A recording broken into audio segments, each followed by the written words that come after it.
BTTH Kaisar Api, episode 52.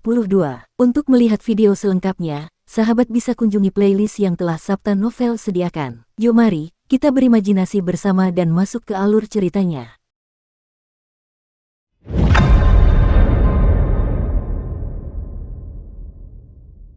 Tuan Fourier, keluarlah untuk orang tua ini. Hudu juga sangat riang, jelas dia masih jauh dari pintu, lalu dia berteriak. Haha, siapa aku ini berani berteriak di depan pintu orang yang bertanggung jawab, jadi ini Hudu, dasar orang tua. Seorang pria parubaya berwajah kuyu juga keluar dari pintu, dan berkata kepada Hudu, ada sedikit nada sarkasme dalam suara itu. Pria parubaya itu juga tahu bahwa Hudu dan manajer umum mereka adalah saudara dari sekte yang sama. Minggir, Hudu tampaknya mengabaikan ejekan pria parubaya itu, dan berkata kepada orang yang menghalangi jalan. Oh, kenapa kau baru kembali di akhir, orang tua? Semua orang yang kita bawa sudah menyelesaikan ujian kemarin, jadi kelompokmu adalah satu-satunya yang tersisa. Kata pria parubaya berwajah pucat itu. Pria parubaya yang menghalangi jalan itu adalah Shen Yue, dan dia juga seorang utusan yang bertugas menjemput ke tempat lain di benua Xuanling, tetapi ada beberapa gesekan dengan Hudu selama proses pengambilan sebelumnya. Karena diajari oleh Hudu dan dengan demikian kehilangan muka, dia menghadapi Hudu di mana-mana. Lagi pula, Hudu merupakan pusat kekuatan puncak Kaisar Do Bintang 5, dan Shen Yue-nya hanya berada di tahap tengah Kaisar Do Bintang 5, jadi dia satu kepala lebih pendek dari Hudu. Tidak ada salahnya berdiri dan bicara. Hudu juga orang yang bermata tajam. Melihat Shen Yue begitu polos, setelah memikirkannya, orang yang bertanggung jawab pasti tidak akan memberitahu Shen Yue tentang hilangnya Shen Yue.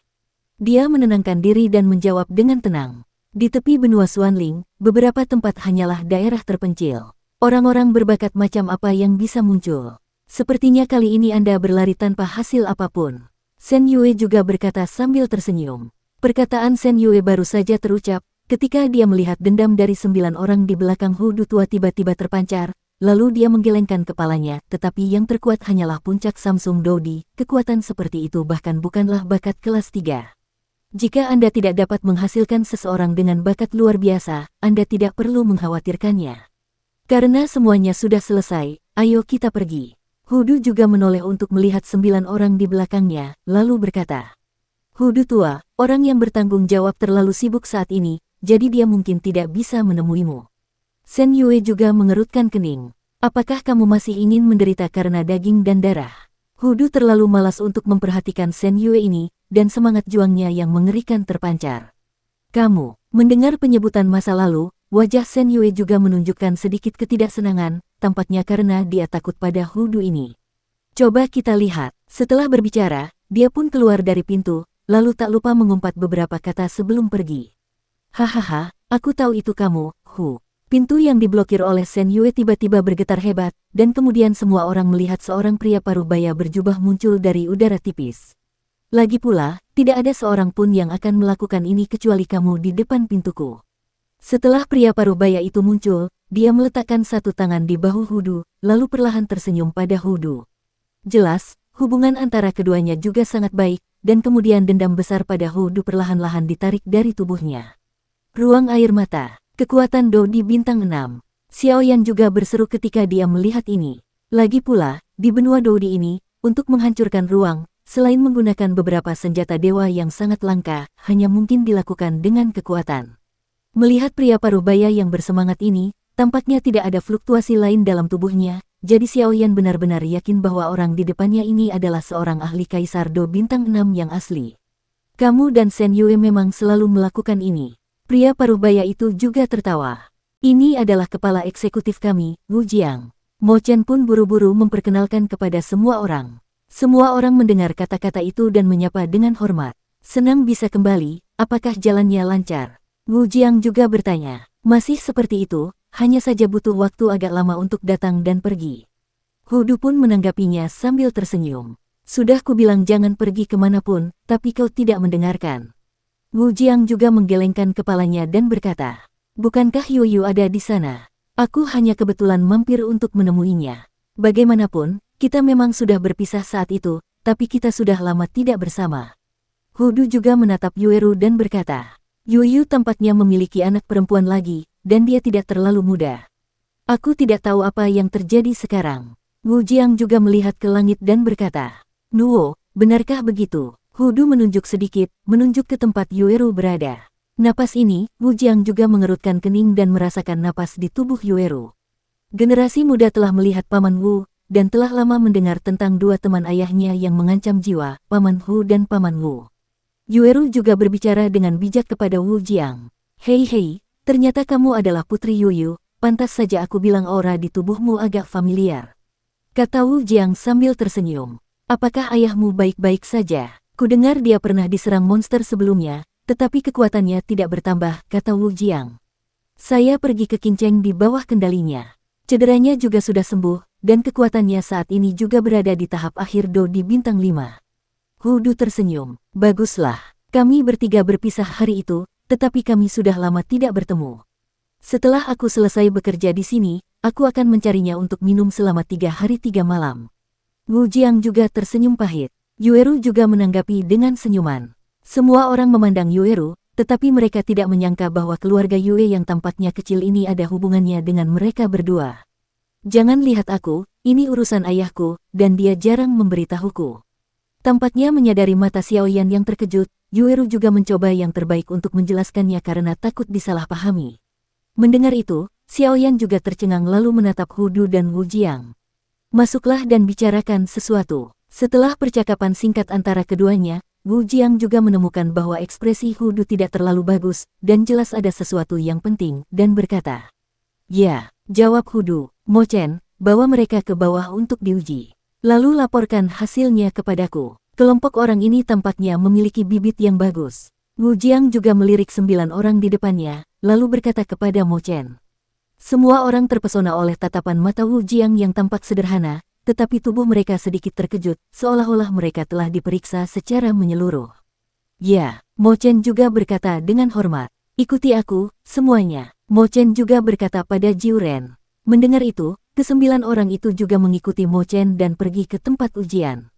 Mengenai orang-orang yang hilang, itu jelas bukan sesuatu yang perlu mereka khawatirkan. Apa yang dikatakan orang hilang itu? Hudu pun berkata terus terang saat melihat semua orang pergi dan hanya dirinya dan Wu Jiang yang tersisa di dalam rumah. Orang-orang yang hilang kali ini tampak agak aneh. Menurut orang-orang di bawah, jumlah orang yang bertugas menerima dan membimbing di pangkalan kami semuanya sudah penuh.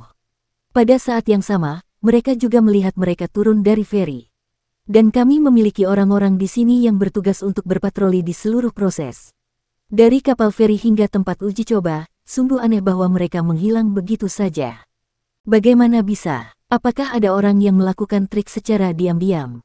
Hudu juga bertanya. Tidak, saya telah menempatkan semua tersangka di benteng ini dalam tahanan rumah, tapi saya belum menanyakan alasannya. Saya menduga ini kemungkinan besar adalah sebuah konspirasi. Wu Jiang juga mengubah senyumnya dan berkata dengan serius. Bagaimanapun, dialah yang mengelola benteng ini. Benteng ini berfungsi sebagai tempat untuk menerima utusan, dan bertanggung jawab untuk mendaftarkan dan menguji murid-murid baru. Hilangnya 61 orang secara tiba-tiba ini, karena kepribadian Wu Jiang yang tenang, mau tidak mau terasa sangat sulit. Bagaimanapun, meskipun dia tidak takut dengan keluarga di balik para murid yang hilang, para pendatang baru ini telah menghilang dari tempat yang dia kelola, bahkan dia tidak mudah menjelaskannya kepada sekte, apalagi keluarga di balik para pendatang baru yang hilang ini. Hal ini membuat Wu Jiang cemas. Ketika Hudu mendengar kata-kata itu, dia juga sangat khawatir. Lagi pula, semakin besar kemampuannya, semakin besar pula tanggung jawabnya. Terlebih lagi, jika masalah ini tidak diselesaikan dan orang-orang di atas mengetahuinya, maka teman hidup dan matinya akan berada dalam masalah. Pada saat ini, Hudu juga tahu mengapa dia ingin menekan masalah ini. Kalau tidak, begitu menjadi masalah besar, itu tidak akan baik bagi siapapun, tetapi prioritas utama sekarang adalah bagaimana menyelesaikannya. Apakah kamu sudah mencari markas ini dengan teliti? Mengangkut feri ke alun-alun, termasuk tempat tinggal orang-orang yang hilang. Hudu juga memutar matanya, memikirkan solusi. Saya sudah mencari mereka. Saya sendiri yang mendatangi tempat tinggal mereka dan tidak menemukan sesuatu yang aneh, kata Wu Jiang. Mendengar ini, Hudu juga mengerutkan kening. Jika dikatakan bahwa kekuatan saudaranya, Kaisar Do 6 bintang, tidak ditemukan abnormal, maka masalah ini sangat aneh. Tetapi Anda mengatakan itu, jalan dari feri ke tempat uji coba belum diperiksa. Lagi pula, ada tentara yang berpatroli di mana-mana, dan kualitas mereka jelas bagi semua orang, jadi tidak ada pemeriksaan. Wu Jiang juga tampaknya mengingat sesuatu, lalu berkata, "Ya, Hudu," yang awalnya khawatir setelah mendengar ini, juga matanya berbinar. Pergi ke sana dan lihat. Kau tidak bisa melepaskan tempat manapun," kata Hudu. "Kalian baru saja tiba setelah perjalanan panjang, jadi mari kita istirahat dulu dan bicarakan nanti." Wu Jiang juga berkata dengan nada khawatir. "Pergi." Setelah Hudu selesai berbicara, dia memimpin dan berjalan keluar. Wu Jiang juga cukup tersentuh ketika dia melihat Hudu, yang bertindak tegas, karena dia juga tahu bahwa banyak orang yang hilang. Oleh karena itu, tindakan tergesa-gesa Hudu dalam perjalanan ini tidak diragukan lagi adalah untuk membantu dirinya sendiri. "Saya harap kedua anak laki-laki dari keluarga Jiang baik-baik saja, kalau tidak, akan sulit bagi saya untuk berkomunikasi satu sama lain." Setelah memikirkannya, Wu Jiang juga mengikutinya, dan keduanya berjalan menuju jalan setapak di luar alun-alun. Di jalan dari feri ke tempat uji coba, keadaannya tampak sama seperti biasanya, tetapi di bawah jalan itu, pemandangannya berbeda. 1000 meter di bawah jalan setapak, ada pemandangan lain. Ribuan meter di bawah jalan setapak, di sebuah ruangan batu yang gelap, ada kolam dingin di tengah ruangan batu itu, dan ada banyak sosok hitam berdiri di samping kolam dingin itu. Bila diperhatikan lebih teliti, kolam dingin itu tidak terlalu besar, diameternya hanya sekitar 1 zang, airnya hitam pekat, dan tampak sangat dalam. Sosok hitam berdiri di tepi kolam, menatap air dengan tenang, dan tiba-tiba bertanya, "Bagaimana keadaanmu?" Hampir sampai, ke-59 manusia itu tertidur, menunggu waktu untuk melemparkan mereka ke dalam kolam. Sosok yang lebih lemah berdiri dan berkata, "Lalu masih ada 2 lagi." Sosok yang berdiri di kolam itu berkata dengan jelas dengan marah, "Masih ada 2 orang yang tertangkap, dan mereka melarikan diri." Sosok yang lebih lemah itu pun berbisik, "Sampah." Setelah mengatakan itu, sosok yang berdiri di tepi kolam membuka mulutnya lebar-lebar, dan sosok lemah yang baru saja menjawab langsung ditelannya. Setelah ditelan, tidak ada jejak yang tertinggal, tetapi aura pada sosok di tepi kolam kini tumbuh sedikit lebih kuat, membuatnya tampak luar biasa menakutkan dan suram. "Cari aku, kalau tidak, dia akan berakhir." Setelah berbicara, banyak tokoh di bawah Cixia juga bergerak. "Pemilihan murid, kali ini, kalian pasti akan kehilangan lebih banyak daripada yang kalian dapatkan." "Wuhuhu," gerutunya dalam hati sambil menatap ke arah air kolam yang dalam. "Terlalu banyak jalan di lorong ini, yang membentang ke segala arah. Aku melihat 2 sosok berlari cepat di dalam terowongan, seolah-olah mereka tengah menghindari sesuatu." Salah satu sosok tinggi berteriak keras, dan pedang kayu di tangannya tiba-tiba mengeluarkan cahaya biru yang kuat, menebas ke bawah dengan pedang di langit. Seketika, energi pedang yang dahsyat itu langsung menghantam dinding lorong, dan terdengar suara keras, dan lorong itu pun terhalang oleh pecahan-pecahannya, namun pecahan-pecahannya terciprat hingga setinggi beberapa kaki. Segera setelah itu, banyak sosok berubah menjadi asap hitam yang tak terhitung jumlahnya oleh pedang yang menakutkan ini, tetapi gas hitam juga perlahan muncul dari dalam lorong, dan kemudian mengembun menjadi sosok hitam yang persis sama dengan aslinya. "Kakak, apa ini?" kata sosok yang dilindungi itu. "SSSTTT, jangan bicara. Saya merasa benda-benda ini bukan manusia." Aura mereka sedikit menyeramkan, sosok yang baru saja membelah energi pedang itu pun ikut berkata. Anehnya mereka datang ke sini untuk menguji, dan setelah turun dari feri, mereka berjalan ke alun-alun ketika mereka tiba-tiba pingsan dan terbangun di lorong gelap ini. Berkat keterampilan mereka yang kuat, mereka tidak tertangkap oleh orang-orang itu, jadi mereka melarikan diri begitu mereka bangun. Dan saluran ini tampaknya perlahan-lahan menelan doki mereka, jadi doki tidak dapat digunakan terlalu banyak. Setelah sosok tinggi itu menebas dengan pedang, dia menggigit jari telunjuk kanannya, dan melemparkan esensi darahnya dengan kekuatan yang mengerikan ke belakang mereka dengan ganas, dan segera menarik adik laki-lakinya, yang lebih lemah darinya, dan mulai berjalan. "Saat ini, saya tidak peduli jika sumbernya rusak, jika tidak, jika mereka tertangkap." Saya melihat esensi darah itu tiba-tiba berubah menjadi naga biru, dan langsung mengalir ke lorong di belakang mereka. Membaca www.ukansu.com. Begitu Changlong muncul di lorong itu, kekuatannya tiba-tiba meledak, dan asap hitam yang tak terhitung jumlahnya yang mengejarnya juga berubah menjadi untaian tipis dan menghilang ke udara. Namun, seluruh lorong berguncang hebat. Merasakan getaran ini, sosok di tepi kolam juga mengeluarkan beberapa suara aneh. Namun saat ia tengah kebingungan, seberkas cahaya hitam melesat keluar dari dasar kolam di sebelahnya, menerobos penahan air kolam, dan melesat ke udara di dalam ruang batu. Namun begitu berkas cahaya hitam itu melesat keluar dari dasar kolam, berkas cahaya itu segera berkumpul menjadi berkas cahaya hitam yang menyilaukan dan bahkan lebih aneh dari segala arah, dan seketika memaksa berkas cahaya hitam itu kembali turun. Masih pagi, jangan khawatir, sosok yang berdiri di tepi kolam renang juga berkata dengan rakus. Sosok yang tinggi itu terus menarik adik lelaki yang lemah itu ke depan. Kulihat adiknya terkejut, mulutnya terus menjerit. Sosok jangkung itu pun mengikuti suara adiknya, dan saat melihat dua sosok di depannya, raut wajahnya berubah drastis, lalu berteriak kepada adiknya, "Ayo, kembalilah dan beritahu Tuan Wu bahwa persidangan ini tidak bisa dimulai." Setelah berbicara, dia mendorongnya keluar, lalu menghalangi jalannya. Lalu seseorang mengambil alih dua orang di depannya dengan dua sinar cahaya, satu hitam dan satu putih, dan kedua sinar cahaya itu menyapu dengan liar, menebas sosok tinggi itu. Pada saat ini, pria di sebelah Hanci melepas penyamarannya, dan berubah menjadi gas hitam, lalu membentuk sosok hitam, sangat suram, seperti hantu. Kakak tertua dari dua orang yang melarikan diri di lorong itu bernama Jiang Yu, dan adik laki-lakinya bernama Jiang Yuan. Keduanya bersaudara dan memiliki beberapa hubungan dengan Wu Jiang. Mereka datang ke sini kali ini tanpa memberitahu keluarga mereka. Tentu saja Wu Jiang khawatir tentang keselamatan mereka. Jiang Yu merasa sangat puas saat melihat adik laki-lakinya pergi jauh, lalu menoleh untuk melihat dua sosok di depannya, hitam dan putih, seperti hantu, wajahnya sedikit berubah, musuh di depannya dulunya adalah tapi dia tidak pernah menghadapinya, dan dia tidak ingat bahwa keluarganya telah memprovokasi musuh setingkat ini. Setelah berpikir sejenak namun tidak berhasil, Jiang Yu pun bertindak tegas, karena dia tahu bahwa dengan kekuatannya saat ini dan di tempat yang aneh ini, dia tidak akan bisa mengalahkan satupun dari dua orang di depannya. Dan mereka baru saja terbangun dari koma, dan mereka mendapati bahwa selain mereka, banyak sosok juga yang terperangkap di sini. Meskipun saya tidak tahu siapa mereka dan apa yang mereka lakukan, tidak ada keraguan tentang hal itu. Pasti ada konspirasi di baliknya. Jadi dia diserang oleh dua sosok hitam dan putih di selangkangan pendek, dan kemudian dia lari ke arah yang berlawanan dengan pelarian saudaranya. Sial, siapa orang-orang ini? Ras jahat ekstrateritorial. Tapi mengapa aku merasa napas mereka tidak seperti ras jahat alien itu? Napasnya suram dan aneh, Jiang Yu juga bertanya-tanya. Mengejar, satu orang. Mereka tidak boleh dibiarkan lolos, kalau tidak kalian akan tahu akhir ceritanya. Sosok hitam itu berkata kepada sosok putih.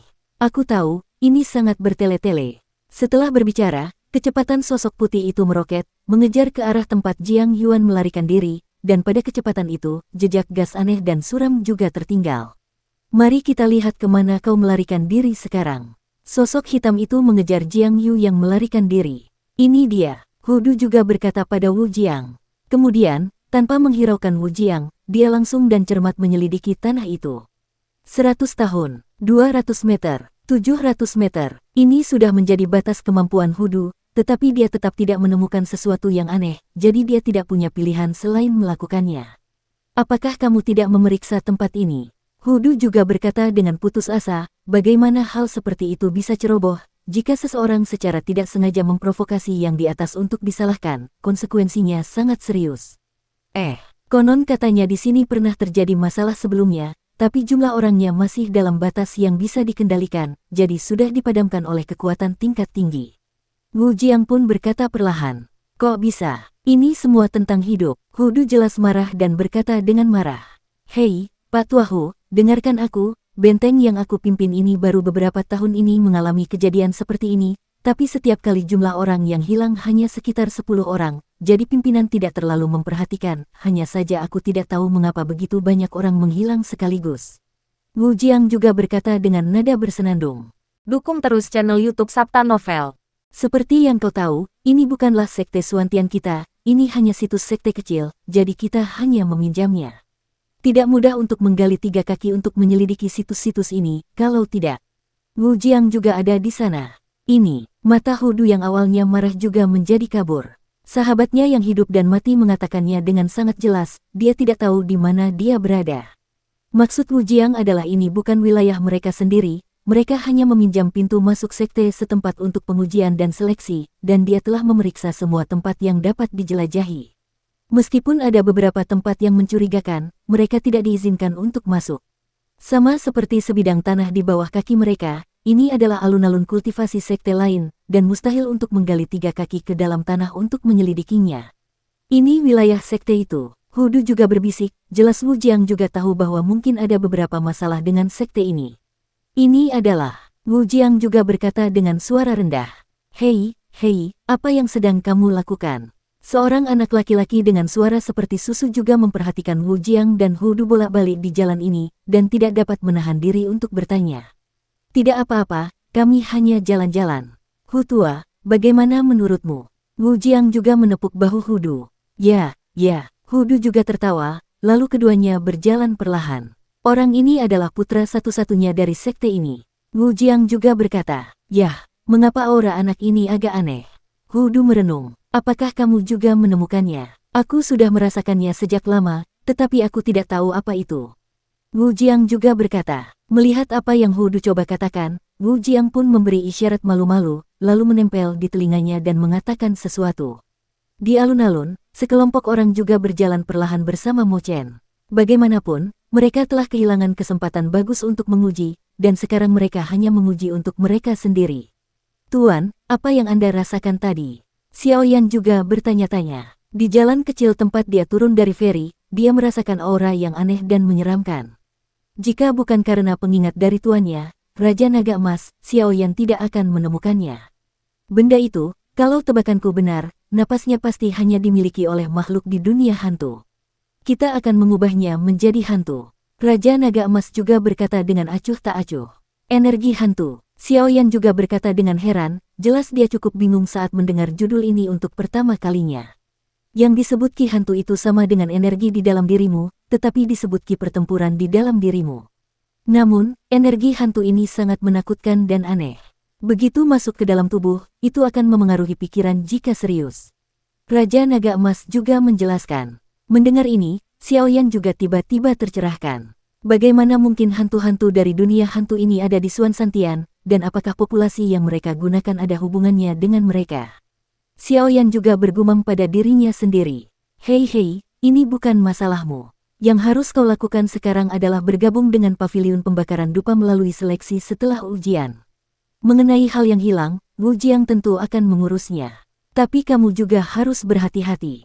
Bagaimanapun, hantu-hantu dari dunia hantu akan muncul di sini, dan pasti ada konspirasi dari mereka. Ya, Xiao Yan juga menjawab. Ada apa? Yueru juga memperhatikan Xiao Yan tertawa dan mengerutkan kening sejenak, tetapi biksu kedua benar-benar bingung, jadi dia bertanya dengan keras. Tidak apa-apa. Xiao Yan juga takut ketahuan, dan berusaha sekuat tenaga menutupinya. Liu Yin di samping dan Xiao Han di bahunya juga melihat sekeliling, rupanya tempat aneh inilah yang membuat mereka merasa cukup segar. Beberapa orang lainnya mengikuti Mo Chen tanpa mengucapkan sepatah kata pun. Saat langkah kaki itu semakin dekat, sebuah rumah yang cukup mewah tampak di depan semua orang. Sudah sampai, silakan masuk. Mo Chen pun berkata kepada semua orang sambil tersenyum. Semua orang juga masuk ke rumah mewah itu satu demi satu. Begitu memasuki ruangan mewah itu, aku tidak melihat banyak harta karun emas dan perak yang kubayangkan. Yang ada hanya banyak bola kristal dan beberapa tidak ku ketahui apa itu, tetapi sekilas aku tahu itu adalah alat untuk mendeteksi. 9 orang itu datang ke rumah satu demi satu, dan kemudian saraf mereka yang tegang sedikit mengendur. Lagi pula, mereka juga baru saja bertemu dengan kepala eksekutif. Sejak memasuki ruangan, Mo Chen juga dengan cermat mengamati pergerakan beberapa orang. Lagi pula, menurut apa yang dikatakan manajer umum Wu Jiang, sejak mereka turun dari feri, semua yang mereka lakukan di sini terkait dengan hasil tes. Prestasi dan bakat seseorang di masa depan pasti terkait dengan banyak faktor, seperti perilaku dan perbuatannya. Mo Chen mula-mula memperhatikan murai dengan raut wajah tidak sabar. Ia dengan santai melihat bola kristal dan perabotan di ruangan itu, lalu mengumpat sesuatu. Segera setelah itu, ada mayat hidup yang kekurangan ginseng, yang masih tampak pucat. Ketika dia memasuki ruangan, dia tidak banyak memperhatikannya. Sebaliknya, dia menutup mulutnya dengan sepotong kain kasa, dan sedikit darah hitam keluar dari batuknya. Kemudian, dengan tatapan mata Mo Chen yang tajam, dia pun mendapati bahwa Mueller dan Shen Su tampak sama tidak pada tempatnya seperti yang lainnya. Tentu saja, Mo Chen tidak terlalu ikut campur, lagi pula, ini adalah urusan mereka sendiri, dan mereka juga memperhatikan beberapa orang lain. Orang berikutnya yang masuk adalah seorang wanita dengan penampilan seperti binatang kecil berdiri di bahunya. Binatang kecil di bahunya juga berkicau, memancarkan udara dingin yang tak terlihat, yang membuat suhu di seluruh ruangan tiba-tiba naik. Xiao Han, jangan tertipu. Liu Yin juga berkata dengan tajam kepada Xiao Han di bahunya, lalu membelai bulu-bulunya dengan satu tangan. Yang anehnya, cahaya biru di tubuh Xiao Han mencair, dan hawa dingin yang parah di ruangan itu juga menghilang. Kemudian Liu Yin juga melihat sekeliling ruangan seperti bayi yang penasaran. Adapun jimat iblis, ia juga memancarkan aura menggoda dan stabil. Sekarang di dalam ruangan, sepasang mata yang bersinar dengan air musim gugur juga perlahan berputar. Meskipun ini pasti terkait dengan praktik latihannya, itu karena konsentrasi Mo Chen juga terkendali. Ia tidak bisa berhenti, jadi ia segera mengalihkan pandangannya. Wang Zong dan Sun Ming, seorang idiot bela diri dan idiot pedang, tentu saja tidak akan pergi menyelidiki rumah itu. Adapun Yueru, Feng Yi, dan Xiao Yan, pandangan mereka tidak pernah lepas dari tubuh Mo Chen sejak awal, dan Mo Chen juga merasa bahwa ketiganya jelas berpendidikan tinggi. Lalu dia mengangguk lega, seolah mendapat beberapa ide. Disinilah kita menyimpan instrumen yang digunakan untuk ujian. Ujian dibagi menjadi 4 bagian. Bagian pertama adalah ujian kekuatan, bagian kedua adalah ujian kekuatan jiwa, bagian ketiga adalah ujian kebugaran fisik, dan bagian keempat adalah ujian. Menurut 3 data ujian di atas, bakat 1, 2, 3, 4, dan 5 diberikan secara komprehensif. Orang-orang sebelumnya semuanya telah diuji, dan sekarang orang-orang di benteng kita kurang dari beberapa dari kalian yang belum diuji. Setelah semua pengujian selesai, poin bakat 1, 2, 3, 4, dan 5 akan diumumkan secara seragam. Adapun yang disebut uji coba, itu berdasarkan hasil tesmu, 1, 2, 3, 4, dan 5 bakat. Mo Chen juga berkata perlahan, untuk memberi mereka waktu untuk bereaksi. Ketika semua orang mendengar kata-kata itu, tiba-tiba menjadi jelas bahwa apa yang disebut ujian itu terdiri dari 3 bagian, kekuatan dan kekuatan jiwa seseorang ditambah ujian kekuatan fisik, kemudian bakat tingkat kelima di bagian keempat adalah tanggung jawab orang yang bertanggung jawab. Jadi, siapa di antara kalian yang akan datang lebih dulu? Mo Chen juga memberikan perkenalan singkat lalu berkata, semuanya sulit di awal, biarkan aku yang pertama. Sun Ming juga menyeringai, jelas tidak sedikit khawatir tentang apa yang disebut ujian ini. Bagaimanapun, meskipun kekuatan jiwanya lebih lemah, dia memiliki kekuatan dan kekuatan fisik. Itu adalah keuntungan besar, dan Sun Ming juga percaya diri. Di antara 9 orang dalam ujian, tidak akan ada seorang pun yang kekuatan fisiknya melebihi miliknya. Oke, ayo, tuangkan saja energi dendammu ke dalam bola kristal. Mo Chen merasa lega mendengarnya, lalu mengeluarkan bola kristal yang cantik. Sun Ming melangkah maju, kemudian nafas di dalam tubuhnya meningkat hingga batasnya. Otot-otot di tubuhnya juga membengkak, dan urat-urat biru pun menyembul keluar. Jejak dendam terpisah dari tubuh Sun Ming, tak terkendali, lalu menuju bola kristal di tangan Mo Chen. Puncak Samsung Dodi. Mo Chen merasakan cahaya meluap dari bola kristal, lalu berkata. Mendengar ini, semua orang tidak terkejut. Lagi pula, sebelum memasuki reruntuhan, Sun Ming sudah memiliki kekuatan seperti mendiang Samsung Dodi. Selanjutnya, Mo Chen juga berkata setelah mendaftar. Beberapa orang berikutnya mengikuti metode Sun Ming dan menyuntikkannya ke bola kristal dengan cara yang persis sama. Wang Zong, mendiang Samsung Dodi. Dimencam, puncak Samsung Dodi. Feng Yi, puncak dari Samsung Dodi. Muller, mendiang Samsung Dodi. Mayat hidup adalah ginseng, puncak kaisar petarung bintang 3. Feng Yi, puncak dari Samsung Dodi. Yueru, mendiang Samsung Dodi. Xiao Yan, puncak dari Samsung Dodi. Setelah mencatat tingkat kekuatan 9 orang, Mo Chen juga bersiap untuk memulai bagian kedua pengujian. Namun, pada bagian pertama ujian kekuatan tadi, Mo Chen menemukan beberapa rahasia dari 9 orang ini. Misalnya, Wang Zong, meskipun kekuatannya hanya setara dengan mendiang Kaisar Do Samsung, tetapi mata tajam dan pedang raksasa di belakangnya, jika tidak ada energi pedang, perlahan-lahan akan menyebar. Meskipun kekuatan Kaisar Do bintang 3 ini di tahap akhir, orang biasa tidak berani meremehkannya. Berikutnya adalah Feng Yi, seorang wanita dengan rok warna-warni, seorang wanita dengan 2 atribut angin dan guntur. Seperti yang kita semua tahu, hanya ada satu jenis atribut pada orang normal. Pertama, untuk kemudahan kultivasi. Jika tidak, ada terlalu banyak atribut, dan alasannya adalah seni itu tidak berlebihan. Di sisi lain, ada satu jenis atribut dan jenis atribut lainnya.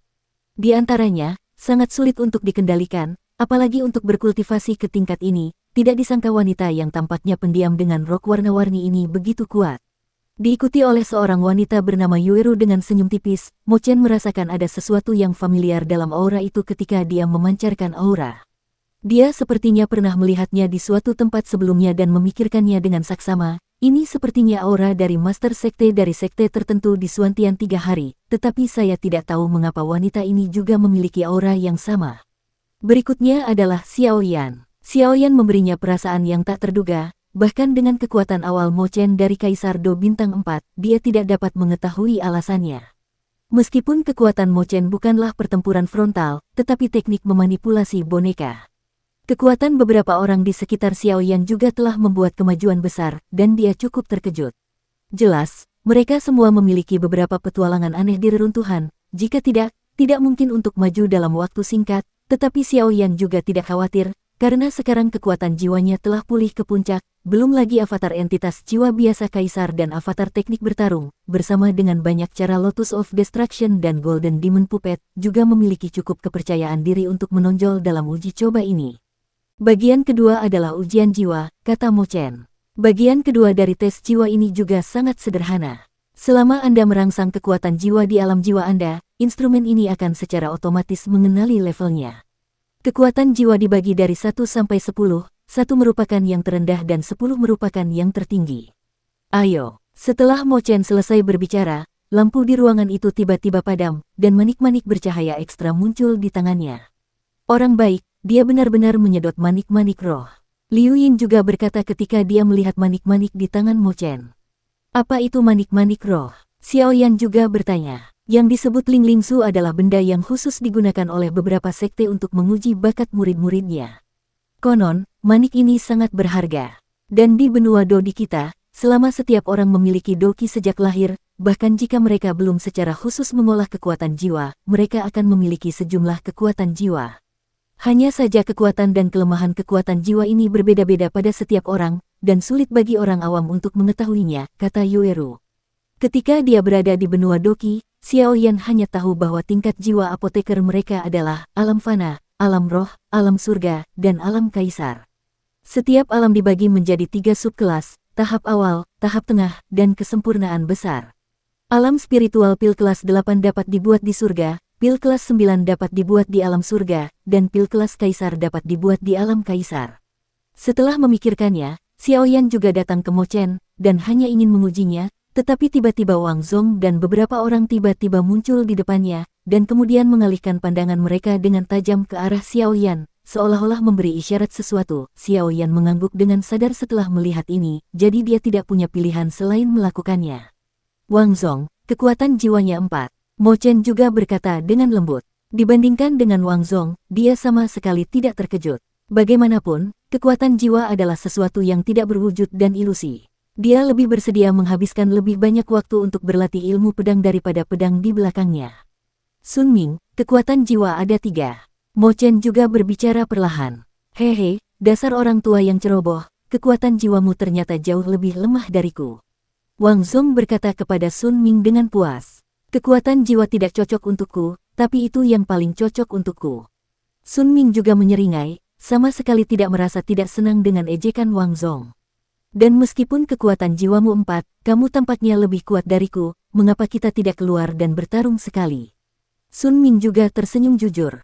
Wang Zongwen juga buru-buru tutup mulut saat mendengar kata-kata itu. Meskipun dia idiot pedang, dia tidak ingin melawan Sun Ming, karena ketika mereka masih di 7 kota besar, keduanya sering bertarung satu sama lain, jadi mereka akrab satu sama lain. Garis keturunan seorang pejuang bukanlah lelucon. Meskipun dia telah menguasai beberapa teknik pedang, Wang Zong tidak peduli dengan kerusakan fisik yang dideritanya saat bertarung. Mueller, kekuatan jiwanya 5. Sensu, kekuatan jiwanya 5. Monster, kekuatan jiwanya 6. Liu Yin, kekuatan jiwa adalah 6. Feng Yi, kekuatan jiwanya 7. Yueru, kekuatan jiwanya 7. Mo Chen menatap orang-orang di depannya dan menggelengkan kepalanya. Meskipun bagus jika kekuatan jiwanya 7, tetapi untuk memenangkan nama bakat kelas 5 terbaik, jelas kekuatan jiwa adalah yang paling penting di sini, dan yang paling tidak juga diperlukan. Hanya kekuatan jiwa 8 yang mungkin. Jadi dia menatap tak berdaya ke arah 8 orang di depannya. Xiao Yan mengamati dirinya sendiri sebentar, bahkan jika Feng Yi dan Yueru hanya diberi peringkat 7 berdasarkan kekuatan jiwa alam kaisar mereka, namun jika dia benar-benar memperhitungkannya, mungkin 8 adalah batasnya, namun tidak ada gunanya untuk berpikir sebanyak itu sekarang, lalu maju selangkah ke depan dan menatap Mo Chen. Kakak senior Mo, aku belum mencobanya. Xiao Yan juga angkat bicara seolah menyadari tatapan mata Mo Chen yang tiba-tiba meredup dengan ekspresi linglung. Oh, lihatlah betapa tidak sabarnya aku salah ingat. Kupikir ujiannya sudah selesai, hahaha. Mo Chen juga tertawa. Orang-orang yang luar biasa, sumber daya yang bisa mereka dapatkan akan sangat kaya, tetapi mereka tidak dapat diperlakukan berbeda hanya karena mereka adalah bakat yang biasa-biasa saja. Jika tidak mereka akan dikenal oleh orang-orang di atas, tetapi mereka telah melanggar tabu Suan Santian. Ayo, ikuti saja jalan yang mereka tempuh sebelumnya.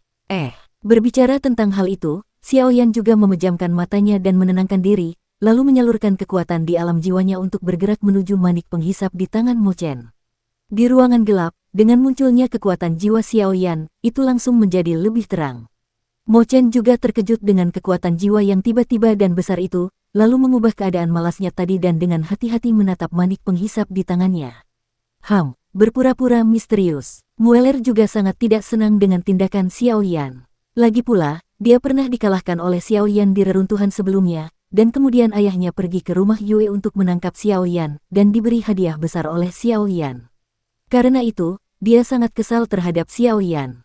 Anak ini, mengapa kamu merasa bahwa kekuatan jiwamu telah meningkat sedikit?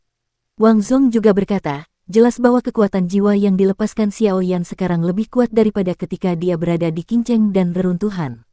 Kudengar selain jiwanya yang kuat, Xiao Yan juga seorang alkemis kaisar kelas 1. Feng Yi jelas terkejut, dia pernah mendengar ini sebelumnya, tetapi dia tidak menganggapnya serius. Seorang apoteker, 3 kondisi paling dasar untuk memurnikan obat, bahan, api, dan persepsi jiwa.